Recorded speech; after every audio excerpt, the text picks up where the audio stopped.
항상 기뻐하라 라는 제목을 가지고 우리 함께 말씀을 나누고자 합니다. 여러분, 우리 예수로 사는 자의 특징 가운데 한 가지가, 저는 첫 번째로 우리 삶 가운데 기쁨이라고 그렇게 확신을 했습니다. 그래서 이 말씀을 함께 준비해 보게 되었고요.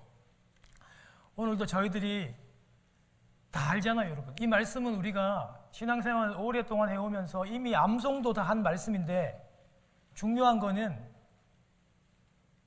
이 말씀대로, 이거는 그냥 지식적으로만 우리가 알고 있고 실제로 이렇게 살지 못한다는 게 참 어려움이고 또 우리에게 또 슬픔인 것 같아요. 그래서 오늘 이 말씀을 함께 살펴보고 실제로 예수 안에서 참 기쁨이라는 게 뭘까? 나는 그러면 기쁜 마음으로 살아가는가? 나는 왜 이렇게 좌절하며 살아가는가? 우리 한번 자신을 한번 돌아보면서 믿음으로 결단하는 그런 시간 되었으면 참 좋겠습니다. 여러분, 영적인 건강을 가늠해 보는 척도가 저는 생활 가운데 기쁨이라고 생각합니다. 여러분, 저희 가정도 이번 주에 그 코비드 증상 비슷한 게 나타나가지고 저희 식구들도, 저를 포함해서 모든 식구들이 검사를 또 개인적으로도 하고 가서도 하고, 저도 그 테스트를 다 해보게 되었습니다. 여러분, 이런 걸 왜 합니까? 증상이 나타나니까 하는 거잖아요. 열이 펄펄 끓고 감기기운이 나타나니까 우리 몸이 내게 어떤 신호를 주니까 우리는 이상을 감지하는 겁니다. 여러분, 영적인 것도 마찬가지입니다. 영이 우리에게 적신호를 보내는데 그것이 바로 우리 삶 가운데 기쁨이 있는가 없는가입니다.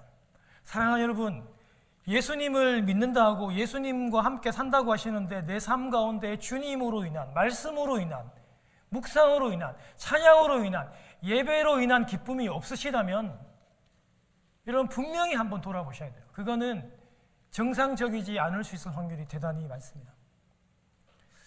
내 삶이 항상 똑같은 것 같아. 여러분, 제가 미국에 온 지 11년 됐는데 우리 이민자들에게 물어보면 요즘 어떠십니까? 물어보면 거의 대부분의 대답이 뭐 다 똑같습니다. 별거 없습니다. 항상 똑같습니다. 제가 이 말을 미국 와서 제일 많이 들었던 것 같아요. 여러분, 우리는 항상 똑같은 것이 아니라 항상 예수 그리스도의 그 기쁨으로 저희들이 살아가야 하는 것입니다. 여러분, 제가 이 설교 준비하면서 저도 굉장히 많이 부담을 느꼈어요. 왜냐하면 나는 기쁜가? 나는 목사인데, 나는 그리스도의 하나님교회 담임 목사인데 나는 그러면 매일 항상 기쁘게 사는가? 이걸 내 자신에게 물어보고 설교 준비를 하니까 한 주일 내내 이게 딱 걸려가지고 저도 자유롭지 못하겠더라고요. 아니, 자기도 뭐 기쁘게 못 살면서 뭐 교인들한테 기쁘게 살래? 아니, 자기도 뭐 기쁘게 못 살면서 이런 말이 제 마음과 귀에 막 들리는 거예요. 그리고 한번 제 자신을 제 삶을 한번 돌아보세요. 이 52년의 삶을 한번 이렇게 돌아보니까 뭐 예수를 뭐 몇 대째 믿고 뭐 어머니가 권사고 이런 걸 떠나서 진짜로 예수 안에서 기쁘게 막 즐겁게 이렇게 막 살았던 적이 그렇게 많지가 않더라고요. 그래서 나도 좀 문제가 있구나. 나도 이 설교를 하면서도 목사지만 나도 좀 치료받고 나도 좀 점검을 좀 받아봐야 되겠구나, 이런 생각을 하게 되었습니다. 여러분, 예수님께서는 분명히요, 오늘 본문을 살펴보겠지만 예수님 당신 안에 계시는 그 기쁨을요 마지막에 우리에게 주기를 그렇게도 원했어요. 진짜 여러분, 예수님이 하나님과 교제하고요 그 삼위가 함께 계시잖아요. 예수 그리스도께서 이 땅에 오실 때 하나님의 그 말씀에 순종했잖아요. 예수님이 하나님을 영화롭게 하시잖아요. 하나님과 말씀하시고 교제하면서 느끼는 그 기쁨을 우리에게 그렇게도 주님이 주고 싶어 하셨어요. 근데 우리는 살아가면서 너무 감동과 기쁨이 없이 살아갈 때가 대단히 많다는 거예요. 지금 내가 살아가면서 이런 예수님으로 인한 예수 안에서의 기쁨이 없다면 우리는 필시 건강의 영적인 건강의 적신호가 왔음을 여러분 꼭 기억해야 합니다. 여러분 이유 없이 기뻐요. 달라진 게 없어요. 돈을 많이 버는 것도 아니고 사업이 잘 되는 것도 아니에요. 자녀는 그대로예요. 그런데 이유가 없이 기뻐. 성경을 읽는 것도 기쁘고, 말씀을 묵상하면 나한테 말씀하시는 것 같고, 마음속에 말할 수 없는 막 그 벅차오르는 그런 울림과 기쁨이 내 삶 가운데 막 일어나요. 여러분, 그분은 분명히 영적으로 아주 건강하신 분입니다. 진짜 행복하시고 영적으로도 아주 건강하신 분이죠. 그런데 여러분, 반대로 이 살아가는 게 매일 똑같아. 이유 없이 불안해요. 달라진 게 하나도 없어요. 뭐 그냥 사업도 잘 되고 있고 월급도 잘 들어오는데도 불구하고 그냥 미래에 대한 두려움과 자녀에 대한 두려움이 가득해요. 왠지 모르게 두렵고 뭔가가 답답하고 또 때로는 아무것도 하지 못하는 그런 무기력한 상태 같아요. 그분은 분명히 영적으로 큰 질병이 와 있다는 것을 여러분 반드시 인식을 하셔야 됩니다. 여러분, 아마 분명히 제가 하신 이 말에 대해서 별 이의를 달지 않으실 거예요. 왜냐하면 수없는 목사님들이 이 말씀에 대해서 언급을 했기 때문입니다. 사랑하는 여러분, 그럼 예수로 함께 사는 사람, 예수 안에서 우리가 새 생명으로 사는 사람에 대해서 우리가 지난 시간에 살펴보았습니다. 예수 안에서 예수의 생명으로 사는 사람의 특징이 바로 이 기쁨입니다. 우리가 알고 동의했습니다. 그런데 오늘 성경 가운데 분명히 말씀했고 우리도 암송하고 있는 말씀인데요, 항상 기뻐하래요. 항상, always. 여러분, 근데 이게 가능합니까? 항상 어떻게 기뻐요? 항상.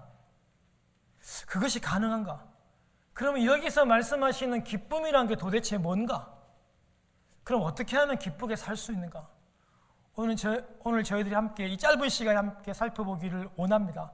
여러분, 제가 여러분들에게 결론적으로 말씀을 드릴게요. 내가 항상 기뻐하고 그리고 기뻐할 수 있는 것은요, 내가 내 삶을 핸들링하는 것이 아니라 오직 예수 안에서, 지난 시간에 말씀드렸죠. 예수 안에 있다는 말은 예수님이 통치하시는다는 말이에요. 그 예수님의 통치 안에서 예수님이 나를 핸들링 하시는 그것이 바로 내가 항상 기뻐할 수 있는 것입니다. 그리고 또 하나는요, 우리 예수님과 연합하고 예수님과 하나가 되는 것, 예수님과 교제하는 그것이 바로 항상 기뻐하며 살아갈 수 있는 비결입니다. 오늘 성령의 감동으로 예배 드리러 왔습니다. 얼마나 추웠어요, 여러분. 어제 저 있는 쪽도 5도까지 이렇게 떨어졌습니다. 이 추운 날 따뜻한 집에 있으면 얼마나 추워요. 근데 성령께서 우리를 감동하셔가지고 예배하도록 예배의 자리로 인도하셨잖아요. 근데 여러분, 이 성령의 인도하심을 받아서 오늘 여기까지 저희들이 와서 예배하는 이 기쁨, 여러분, 저도 얼마 전에 누구를 통해서 그 건의와 지적을 받았어요. 목사님, 왜 그 찬송할 때마다 고개를 숙이고 그렇게 하시냐고, 이렇게 저한테 누가, 저를 아주 사랑하시는 분이 그렇게 말씀을 했어요. 그래서 제가 습관적으로 아마 그렇게 되나 봐요. 사실은 그럴 마음은 없었거든요. 여러분, 목사가 찬양하는데 고개 숙이면서 찬양 안 부를 수는 없는데, 근데 그렇게 보였나 봐요. 그래가 제가 2022년도에는 제가 결정했어요. 제가 원래 성대가 약한데 아예 그냥 여기 올라오기 전에 성대가 그냥 결절이 되고 좀 끊어져도 저는 무조건 목이 터지라고 찬양을 하고 올라오기로 제가 결정을 했어요. 손도 곡이 빠르든 늦든 상관이 없이 박수를 치고 아멘하고, 여러분, 제가 이거를 3주째 했는데요, 하나님이 제가 예배를 드리는 가운데 많은 예배에 대한 기쁨을 저에게 회복을 시켜줬습니다. 할렐루야. 여러분, 제가 그랬잖아요. 뭐가 하나님의 뜻입니까? 예배 시간에 그냥 딴 생각하고 아무 집중 못하는 것보다는 목이 터지라고 하나님을 찬양하고, 여러분 김희성 집사님이 한 주 동안에 기도하고 준비하고 찬양을 준비해 오시는데 많은 부분들이 제가 원했던 찬양하고 거의 많이 일치해요. 오늘도 여러분 이 찬양을 저희들이 집에서 교회까지 올 때 차 안에 식구들끼리 계속 부르면서 왔어요. 그런데 이 찬양이 들려지니까 얼마나 여러분 감격스러워요. 얼마나 기뻐요. 여러분 길지 않지만 짧지만 이런 예배에 대한 기쁨, 말씀을 묵상하고 성경을 읽으면서 우리에게 찾아오는 그런 기쁨을 저희들이 올해는 회복하고, 이 기쁨은 오직 예수님한테 우리의 모든 것을 다 맡길 때, 핸들링 할 때 찾아올 수 있는 기쁨이라는 것을 여러분 기억하시고, 사랑하는 여러분, 저절로 오지 않습니다. 여러분, 세상에게 주는 재미는 저절로 와요. 뭐 연속극 보고 내가 좋아하는 유튜브 이런 거는요 저절로 막 당겨져요. 이게 다 육신의 것들이거든요. 눈의 정욕이잖아요. 이런 거는요 내가 뭐 특별하게 노력 안 해도 그냥 저절로 와요. 저절로 막 돈 벌고 싶고, 저절로 눕고 싶고, 저절로 편해지고 싶어요. 이건 다 저절로 돼요. 그런데 이 기쁨은요, 오늘 바울 사도께서 말씀하시잖아요. 항상 기뻐지는 게 아닙니다, 여러분. 이건 명령이고 내가 결정해야 돼요.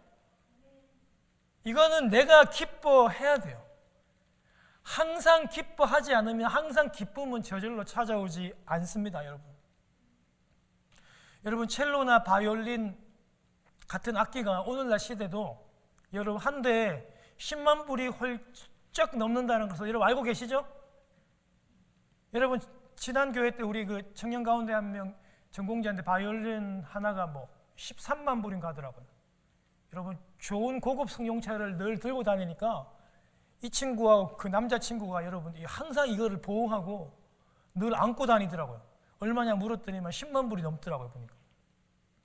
여러분, 그런데요, 최고의 그 연주자는요, 100만 불짜리로도 아름다운 소리를 내지만 100불짜리 연습용 바이올린으로도 아주 아름다운 소리를 내더라고요. 저는 아직까지 전문가가 아닌 비전문가라서 100만 불짜리를 키든 연습용을 키든 저는 소리를 잘 구별을 못하겠더라고요. 전문가가 소리를 내면 100불짜리도 그렇게 아름답게 소리를 낼 수 있습니다. 악기의 값이 문제가 아니라 누가 연주하느냐에 따라서 소리가 완전 달라진다는 말입니다. 누구의 손에 그 악기가 붙잡히느냐에 따라 달라진다는 겁니다. 여러분 그 스타킹이라고 하는 프로그램 한번 보셨을 거예요. 저도 그 프로그램 예전에 했던 프로그램인데 가끔씩 한번 보는데요.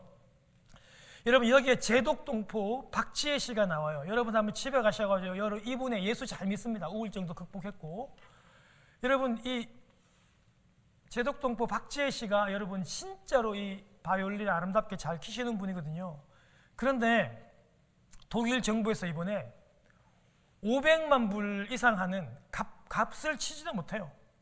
1735년산 국보입니다. 국보. 독일의 국보. 이 바이올린 과르테티라고 하는 이 바이올린을 드디어 그냥 무상으로 그냥 도네이션을 했습니다. 그동안에는 1년씩 이렇게 빌려줬대요. 1년씩 빌려줄 때도요, 누가 이 악기를 가장 잘 연주하는가, 누가 가장 이 악기에 잘 부합하는가를 심각한 회의를 거쳐가지고 늘 박지혜 씨한테 이렇게 1년 동안 빌려줬는데 이번에는 완전히 그 도네이션을 해줬대요. 그런데 여러분 독일의 이 전문가 여러분 이 악기를 하는 사람들이 왜 박지혜 씨에게 주었느냐? 그 이유가 뭔가? 그 주된 이유가 뭔가? 그것이 다음과 같아요. 이 국보 500만 불 시가가 넘는 이 악기를 가장 잘 다룰 수 있는 사람이 누군가? 여러분 이 말이요, 전문가들은 이렇게 이 말이 가장 악기를 잘 다룰 수 있다는 말은 이 악기를 가장 잘 보존할 수 있는 사람이래요.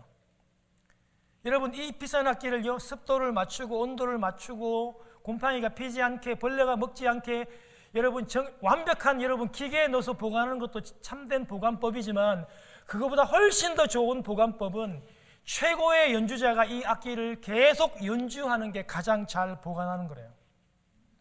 그래서 독일 정부가 이 악기를 박지혜 씨한테 증여를 했다고 합니다. 여러분, 500만 불이 넘는 국보악기는요, 진정한 그 마에스트로, 음악 장인이죠. 그의 손에 들릴 때, 최고의 연주가의 손에 잡힐 때 완벽한 아름다운 소리를 내게 되고 또 완벽하게 보존이 됩니다. 그렇다면 저와 여러분, 우리 성도님들을 이 악기에 만약에 비유한다면 저와 여러분의 가치는 얼마짜리입니까? 50만 불? 500만 불? 여러분, 잘 믿기시지는 않겠지만 우리의 여러분, 우리 성도의, 예수를 믿는 우리 성도의 몸값은요, 예수 그리스도의 피값입니다. 우리 하나님이, 여러분, 우리 하나님이 당신의 아들보다도 더 소중하게 생각하셨던 그 사랑의 피값이라고요. 우리가 근데 우리를 이렇게 존귀하게 생각 안 하잖아요, 여러분. 우리는 그런데 우리 자신을 이렇게 존귀하게 생각 안 해서 문제인 거지, 하나님은 우리를 당신의 아들 예수 그리스도보다도 더 귀하게 생각하셨기 때문에 당신의 아들을 잡아서 우리를 살려주었기 때문에 우리의 몸값은 예수님의 피값입니다. 사랑하는 여러분, 이 값진 악기를, 이 존귀한 성도들, 저와 여러분들을 누구에게 맡깁니까? 누구에게 맡겨야지 이 아름다운 소리를 낼 수 있겠습니까? 그것은 바로 오직 예수 그리스도십니다. 여러분, 이 악기를, 이 좋은 악기를 가장 쉽게 망치는 길이 무엇일까요? 그거는요, 악기 연주를 잘 못하는 사람들한테 맡기면 된대요. 바이올린을 이렇게 키는 게 아니라 가야금 뜯듯이, 금은고 뜯듯이 막 이렇게 막 쥐어 뜯고 하면은 그냥 다 망치는, 하루 만에 다 망치는 거래요. 여러분, 우리 자신이 가장 빨리 망가지는 거는 여러분 어떻게 하는 거라고요? 미숙자인 내가 막 핸들링 하는 거예요. 최고의 연주자인 주님께 안 맡기고 내가 이거를 맡아가지고 내 마음대로, 내 편한 대로 이거를 핸들링하고 살아가는 그것이 이 아름다운 악기인 나를 망치는 가장 빠른 길이라는 거예요. 나의 몸과 영혼을 최고의 장인이신 우리 주 예수 그리스도께 맡기십시다. 그러면 비로소 이 세상에서 가장 아름다운 소리, 그것이 기쁨이 될 수 있겠죠. 우리 몸과 우리 영혼에서 울려나오는 가장 아름다운 기쁨을 발산할 수 있을 것입니다. 내가 여러분 핸들링하지 않고 내가 키지 않고 주님에게 맡기면 이런 놀라운 역사가 여러분들에게 일어나게 될 것입니다. 사랑하는 여러분, 오늘 본문 가운데 여러분 읽었던 이 바울 사도께서 데살로니가 성도들한테 오늘 편지를 썼잖아요, 그렇죠? 그런데 그 상황이요, 쉽게 기쁨이라고 하는 단어를 떠올릴 상황이 아니었어요. 그건 바울에게나 편지를 받는 데살로니가 성도에게나 둘 다에게 이 기쁨이란 단어가 어울리지 않았어요. 왜냐하면 바울이 여러분 이 상황이 얼마나 위험하고 급하겠던지 복음을 3주 전했습니다. 3주 전하고 유대인들이 막 따라 붙어가지고 여러분 예수를 믿었던 그 야손이라고 하는 집을 막 테러하고 습격하고 잡아가지고 죽이려고 공에 사람들 앞에서 막 끌어다가 막 때리고 여러분 감옥에 넣으려고 예수를 믿는 사람들을 그 집을 습격하고 테러를 하기 시작했어요. 여러분 이게 쉬운 말이 아니에요. 여러분 깡패들을 막 동원해가지고 이 갱들이 여러분들의 집을 습격하고 여러분들을 죽이려고 하고 잡으려고 하면 여러분 두렵지 않겠어요? 데살로니가에 있는 여러분 이 성도들이 예수를 불과 한 달도 채 안 믿은 초신자들입니다. 그런데 이렇게 위험한 상황 가운데서 그런 위험에 처해 있는 그 성도들에게 바울이 오늘 뭐라고 얘기하냐면 도망치라 피해라 이런 말이 아니라 그 고통과 그 위험과 그 폭력의 위험 가운데 항상 기뻐해. 이거는 인간적으로 도저히 지금 이해가 안 되는 그런 상황이에요. 바울도 여러분 데살로니가 오기 전에 빌립보 감옥에서 여러분 바울이 뭐 했습니까? 빌립보에서 바울이 복음 전하다 붙잡혀가지고 죽도록 맞았어요. 그 몸을 막 사지를 막 벌려가지고 찢어가지고 착고에 채워가지고 그것도 그 밤에 바울을 엄청나게 두들겨 팼어요. 죽도록 팼다고요. 그렇게 매를 많이 맞고 데살로니가에 와서 그들에게 복음을 전하고 그들에게 강조하는 것은요, 항상 기뻐하라고 그렇게 권면하고 강조하고 있다는 겁니다. 왜 이렇게 바울이 강조할까요? 그것은요, 오늘 읽었던 여러분 이 말씀 끝에 나옵니다. 그것은 너희를 향한 하나님의 뜻이래요. 고난 가운데서도 환경이 기준이 아니야. 환경이 기준이면 절대 기뻐하지 못하죠, 여러분. 두려워하는 게 맞죠. 그런데 환경이 기준이 아니라 오직 예수 그리스도 그 안에서 연합하는 게 기준이고 교제하는 게 기준이다 보니까 그런 고난 가운데서도 항상 기뻐할 수 있고 항상 기뻐하래요. 그것이 너희를 향한, 오늘 설교를 듣고 있는 설교는 저와 우리들을 향한 하나님의 뜻이랍니다. 할렐루야. 근데 여러분 이것이 우리를 더 미궁에 빠뜨리는 느낌입니다. 목사님 상황을 한번 보시라고요. 지금 이게 항상 기뻐할 상황인지, 예수를 믿는다는 게 매맞고 지금 감옥 가고 죽임을 당할 그런 상황이라는 것입니다. 기뻐할 상황이 아니고 두려워하고 피하고 도망치고 낙심되는 상황입니다. 그러나 바울은 항상 기뻐해야 된다고 이야기하고 있습니다. 다름이 아니라 예수 안에서, 예수님의 그 통치 안에서, 예수님이 왕으로 우리에게 임하셔서 통치하는 그 안에서 우리는 기뻐하라는 거죠. 즉 예수님을 믿는, 예수님을 의지하는 그 믿음과 의지의 결단을 가지고 기뻐하는 것이지, 두려움 가운데 가만히 있어요. 그럼 두려움이 찾아오겠죠. 그러면 자연히 기뻐지지는 않습니다. 그래서 항상 기뻐할 수 있는 중요한 요건 중에 하나는 무엇을 기준으로 삼을 건지가 중요해요. 이 환경을 여러분 기준으로 삼을 건지, 여러분이 가지고 있는 그 통장 속에 있는 그 돈을 기준으로 삼을 건지, 아니면 예수 그리스도를 기준으로 삼을 건지, 그것에 따라서 항상 기뻐할 수 있고 항상 기뻐할 수 없게 된다는 것을 여러분 꼭 기억하시기를 바랍니다. 여러분 오늘 사도 바울께서 말씀하시는 이 기쁨은 세상에서 돈 좀 만지고 사업체 좀 굴리고 자녀들이 여러분 잘 됐어요. 여러분 자녀들이 명문학교도 가고 좋은 직장도 가고 집도 사고, 그런 일시적인, 그런 환경적인, 하늘나라에 갈 때 다 내려놓아야 하는 그것의 기준이 아니라는 겁니다. 그런 순간적인 기쁨, 일시적인 그런 정도의 기쁨이 아니라 바울 사도께서 말씀하시는 기쁨은요, 주님이 말씀해 주시는 주님의 기쁨이고 주님 안에의 기쁨입니다. 여러분 요한복음 15장 11절 한번 우리가 같이 한번 읽어볼게요. 여러분 같이 한번 읽어보고, 여러분 같이 한번 읽겠습니다. 시작.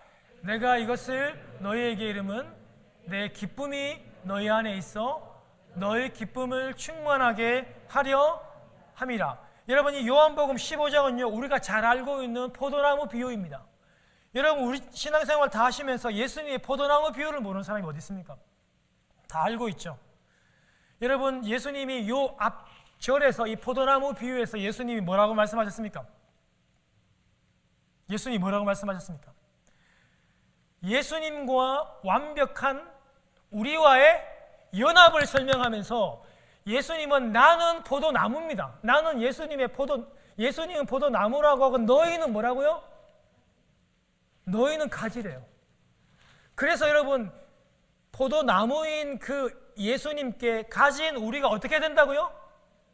그렇죠. 잘 붙어 있을 때 귀한 많은 열매를 맺는다고 얘기하시고, 만약에 이 가지가 교만하게도 자기 마음대로 이 나무에서 떨어져서 벗어나면 어떻게 된다고요? 그렇죠. 버려져서 밟히고 뗄감밖에 안 된다는 그런 의미와 그런 말씀을 주님께서 얘기하시고 계시는 겁니다. 여러분, 가지는요, 나무에 붙어 있어야지 열매를 맺습니다. 그래서 예수님께서 말씀하시는 이 기쁨, 내 기쁨은요, 주님께서 말씀하시는 포도나무에 여러분 이 비유와 아주 연관이 많은 기쁨입니다. 여러분, 무슨 말씀인지 알겠죠? 예수님이 지금 말씀하시는 기쁨은요, 포도나무에서 주님이 그렇게도 강조하시는 예수님과 하나 되고 예수님과 연합하는 그 기쁨을 얘기하는 거예요. 여러분, 이 기쁨을 우리가 회복하지 않으면 안 돼요. 이 기쁨을요, 예수님은 그렇게 우리에게 주시기를 원하셨던 거예요. 주님이 포도나무 비유에서 말씀하셨어요. 너희가 나를 떠나서는, 가지가 여러분 나무에서 떠나서는 살 수 없대요. 열매를 맺을 수 없다고, 아무것도 할 수 없다고, 밖에 버려져서 불에 던질 것이라고 얘기합니다. 사랑하는 여러분, 주님과 우리와 이 완벽한 하나됨과 연합하는 이 관계, 그것이 곧 우리 기쁨의 원천입니다. 그래서 내 안에 기쁨이 없어요. 이 이민생활을 하면서. 그거는요, 주님과 내가 진정하게 연합되지 못했다는 증거입니다. 주님과 내가 하나 되지 못하고 일체되지 못했다는 증거이기도 합니다. 사랑하는 여러분, 우리는 이 기쁨을 회복하기 위해서는 어떻게든지 간에 우리 주 예수 그리스도와 함께 연합하고 하나 되는 놀라운 역사를 경험하시고 그 삶을, 그 연습을 계속해서 나아가셔야 하는 것입니다. 그래서 우리가 기도하는 가운데, 우리가 예배하는 가운데, 찬양하는 가운데, 말씀을 읽는 가운데, 교제하는 가운데 이 기쁨을 회복해야 하는 것이죠. 요한복음 17장 13절 말씀을 우리 한번 살펴보겠습니다. 우리 이 말씀을 한 번 더 같이 읽겠습니다. 시작. 지금 내가 아버지께로 가오니 내가 세상에서 이 말을 하옵는 것은 그들로 내 기쁨을 그들 안에 충만히 가지게 하려 함이니라. 예수님이 이제 마지막으로 하나님께로 올라가신대요. 여러분, 마지막으로 죽음을 앞둔, 마지막을 앞둔 사람이 여러분 거짓말하는 사람이 있습니까? 그것도 자식 같은 제자들에게, 믿는 사람들한테. 이건 예수님의 진심이에요. 진짜 찐이에요, 찐. 그 진심을 가지고 제자들에게 얘기하는데요, 그 제자들, 그 자녀들에게 내 기쁨을 그 자녀들 안에 좀 충만히 좀 가질 수 있도록 있게 하는 게 예수님의 마지막 소원이셨습니다. 사랑하는 여러분, 그래서 우리들이 그 예수님의 기쁨으로 이 삶을 살아가는 것이 맞습니까? 아닙니까, 여러분? 우리가 여러분 이 삶을 여러분 기쁨 없이 살아가는 건요, 그건 주님의 뜻이 아니에요. 우리는 어쨌든지 간에 이 기쁨으로 살아가는 것이 하나님의 뜻인 것입니다. 주님의 그 마지막 소원이요, 제자들이, 우리 성도들이 그 예수님의 그 기쁨, 세상의 기쁨이 아니라 그 기쁨을 우리 안에 충분히 가지기를 원했다는 거예요. 여러분, 예수님이요, 하나님과 지금도 늘 삼위 하나님으로 함께 계셔요. 함께 하시면서 우리 예수님은 그 아버지이신 하나님을 영화롭게도 하고 존경하기도 하고 대화하기도 하고 그 말씀에 순종해서 이 땅에 오셔가지고 우리를 위해 십자가도 지시는, 그 하나님과 함께 연합하고 순종하고 따르고 인격적으로 교제하는 그 기쁨, 그 하나님과의 교제하는, 함께하는 그 기쁨을 우리들에게 주시고 싶었던 것입니다. 이렇게 여러분, 우리 예수님과 교제하면서, 예수님과 하나 되면서 여러분 날마다 그렇게 살고 계시는가요? 여러분, 이 기쁨은요, 이 예수님이 주시는 이 하나님 안에 있는 이 기쁨, 예수님 안에 있는 기쁨은요, 우리 안에서 절대 자생적으로 스스로 나올 수 있는 그런 기쁨이 아닙니다. 그래서 우리가 아무리 스스로 내가 기뻐해야지, 주문을 외운다고 해서 기뻐해야지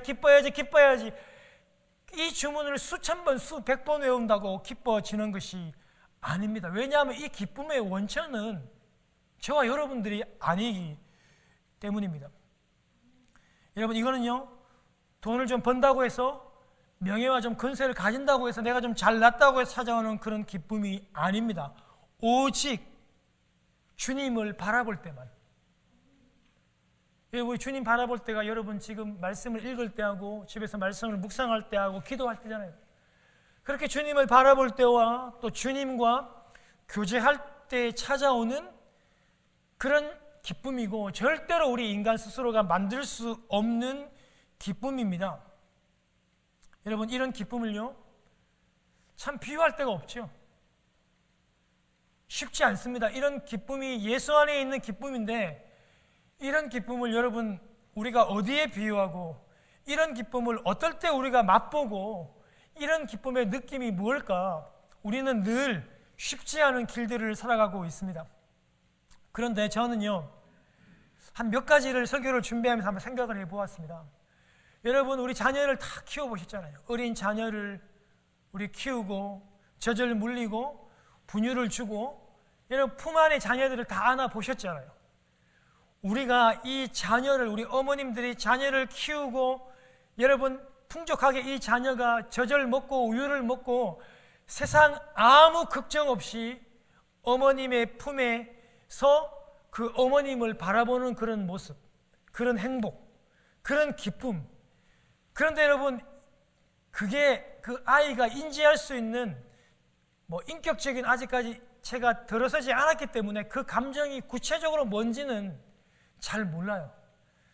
그런데 저는 그런 모습이 아무 걱정 없고 그저 엄마에게만 눈을 맞추기만 하면 모든 것이 다 완벽한 그런 평안, 그런 기쁨이지 않을까 저는 생각을 해보았고요. 또 한 가지는, 오늘도 제가 찬양할 때 저는 이런 기쁨들을 누릴 수가 있었습니다.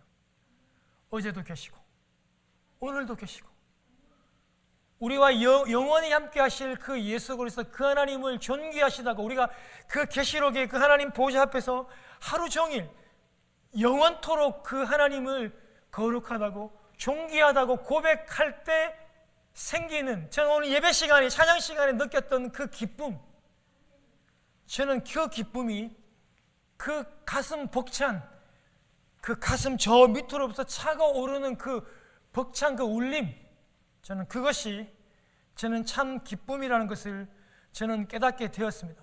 비록 길지 않고 몇 분 되지 않은 순간적인 것들이었지만, 우리가 찬양을 부를 때 여러분, 우리는 이런 절망적인 상황들을 이겨나갈 수 있는 것입니다.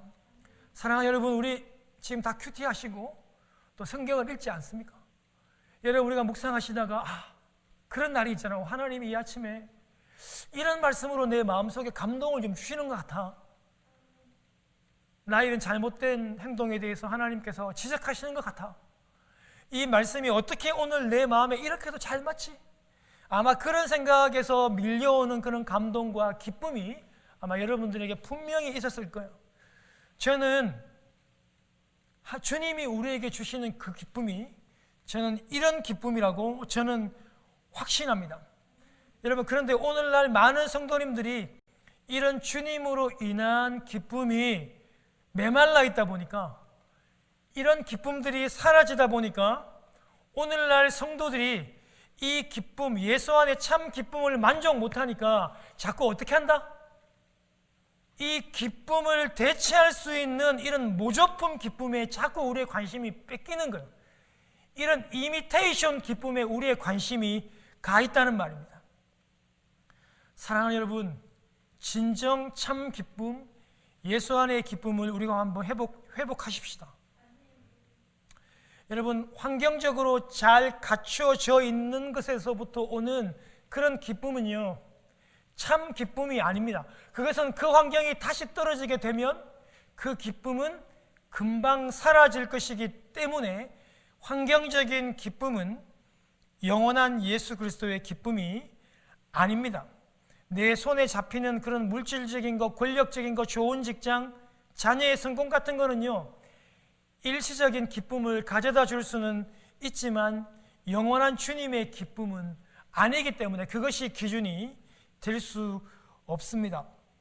저도 아이들을 키웁니다. 요즘 아이들은 여러분, 굉장히 여러분 직장에 관심이 많습니다. 연봉을 많이 주는 직장, 주 4일, 주 5일이 보장되는 직장, 심지어 요즘에는 출근하지 않고 집에서 근무할 수 있는 그런 직장을 요즘 젊은 아이들이 여러분 굉장히 관심이 많고 많이 가립니다. 내 미래가 보장되는 직장, 연봉이 좋은 직장, 많은 사람들이 좀 우러러볼 수 있는 그런 직장들을 많이 선호합니다. 그런데요, 여러분, 그것을 성취했다고 해서, 그것을 이루었다고 해서, 그 연봉을 받는다고 해서 여러분 참 기쁨이 얻어지는 것은 아닙니다.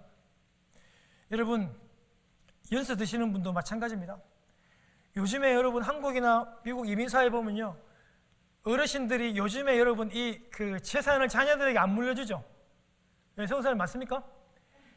요즘은요, 어르신들이 돈이 권력이고 깡패라 그래가지고 빨리 이걸 다 물려주니까 자식들이 부모를 무시한다고 절대 이거를요, 마지막 끝까지 돌아가시는 그날까지 절대 여러분 미리 물려주지 않는다는 게 한국의 정설이더라고요. 끝까지 이거를 붙잡고 있으면서 이 재물이 많은 그 어르신들의 기준이 되고 기쁨이 되고 행복이 되는 것을 보았습니다. 사랑하는 여러분, 그렇지 않습니다. 여러분, 우리 빌립보서 4장 4절 말씀을 한번 보겠습니다. 바울 사도께서 어떻게 이 기쁨을 얘기하는지 다시 한번 더 우리가 살펴보겠습니다. 시작. 주 안에서 항상 기뻐하라. 내가 다시 말하노니 기뻐하라. 여러분, 바울이 기뻐하라고 말씀하시고 다시 한 번 더 기뻐하라고 강조하는 이곳이 여러분 어디입니까? 이 편지를 쓰는 곳이 바로 어디입니까? 예, 맞습니다. 로마 감옥입니다. 이제 조금 있지 않으면 바울은 목이 잘려 순교할 죽음의 위협 앞에 놓여 있습니다. 그런데 바울이 기뻐하라고 얘기하는 것은 내가 지금 로마 감옥 시위대에 갇혔음에도 불구하고 내가 나를 묶고 나를 붙잡고 있는 이 장교들에게 복음을 전할 수 있어서, 내가 이 로마 시위대 앞에서, 이 황제 앞에서 담대히 주 예수 그리스도의 복음을 전할 수 있어서 이 복음이 확장될 수 있어서 나는 기뻐하고 여러분들도 기뻐하라고 그런 기쁨을 이야기하고 있습니다. 바울 사도께서 그리고 성경에서 말씀하시는 기쁨은요, 주님 당신 안에 있었던 기쁨은요, 환경과 상관없는 기쁨이라는 것을 여러분 꼭 기억하시기를 바랍니다. 이런 환경이 기준이 아닐 때 우리는 항상 기뻐할 수 있는 진리를 배울 수 있고 터득할 수 있는 것입니다. 이제 마지막으로 말씀 한 구절을 더 찾아보고 말씀을 정리하고자 합니다. 여러분, 누가복음 10장 한번 찾아보겠습니다.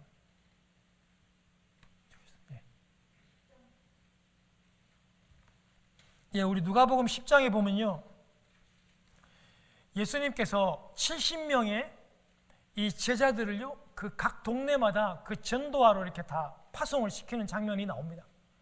그런데 예수님의 제자들이요, 예수님한테 막 너무나 좋아하면서 막 기뻐하면서 돌아와서 한 말이 여러분 뭔지 아시죠? 그게 뭐냐면요, 예수님, 내가 예수 그리스도의 이름으로 전도하러 나가서 예수 이름으로 선포하니까 이 마귀들이 항복하고 떠나갔음을 제가 경험했습니다라고 하면서 막 너무나도 막 기뻐하면서 막 즐거워해요. 너무 좋아합니다. 너무 기뻐요. 그런데 예수님께서 이런 말씀을 하십니다. 오늘 10절 말씀, 우리 20절 말씀을 같이 읽겠습니다. 시작. 내가 이것을 너희에게 이르면 그러나 귀신들이 너희에게 항복하는 것으로 기뻐하지 말고 너희 이름이 하늘에 기록된 것으로 기뻐하라.